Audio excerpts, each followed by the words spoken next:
Won by head coach Chris Lamb. And coach, you have to be, first of all, I would think, admiring Temple a little bit, and that's a good match for your team to have to scrap like that against a team that was really fighting all the way. Fighting all the way. We knew that 16.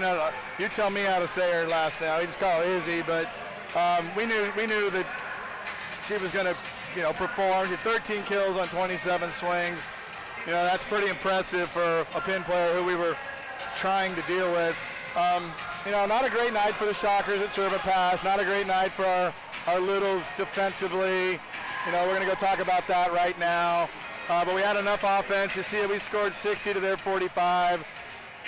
We were 47 on 111. It was 38 on 115. So we got them in kill percentage. But, I just never felt like what we could do behind our block was good enough tonight. But it was all the other things, came. Oh, by the way, we had double hit violations. We had a lot of net violations. We gave our share tonight also, but a couple blown assignments on secondary hitters for them. That was pretty frustrating. You saw one there at the end on Hannah. We're going to talk about that, watch that on tape, and try to get that cleaned up. But, hey, on paper, that was a big win for Wichita State tonight.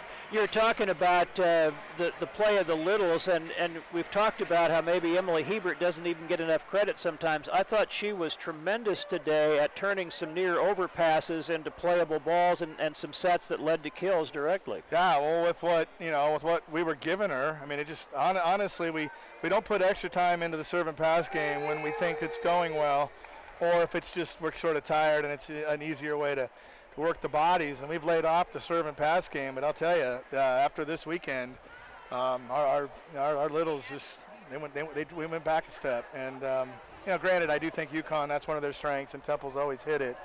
But I was a little disappointed that Emily had to do a little heroics there just to keep us in some of those rallies. And the numbers changed a little bit in the third set. They ended up hitting 333, but in the first two, you had, in each of the sets, twice as many digs as they had kills. And against a team with that kind of firepower, that's a pretty good number.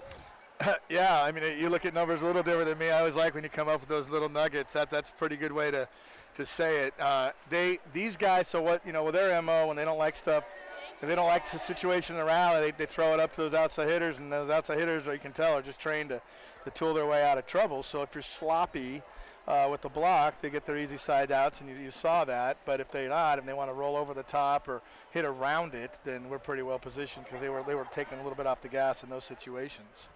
Well, certainly you can't do any more at home than you've done. You've won all your conference matches here, now 5 of the last 6 on the road, but at this point you've built a pretty good mindset on the road, certainly have taken care of business on the road to this point in the schedule. Yeah, that's correct. I mean, I go back to a book I read in the 80s from Bill Walsh, all the reasons why road games should be easier than home games, and it has everything to do with distractions. And, I feel we had a recruiting weekend, we had an alumni weekend, we got parents in town. Those things, it's nice, don't get me wrong, but I do think you pay a price a little bit from a distraction standpoint. And, hey, I didn't say that. Bill Walsh said that. So I always think of it. Whenever you bring up all the road stuff, I go right to that. Well, congratulations on another win. You remain undefeated in the American Conference. All right, Mike, thank you. Chris Lamb joining us.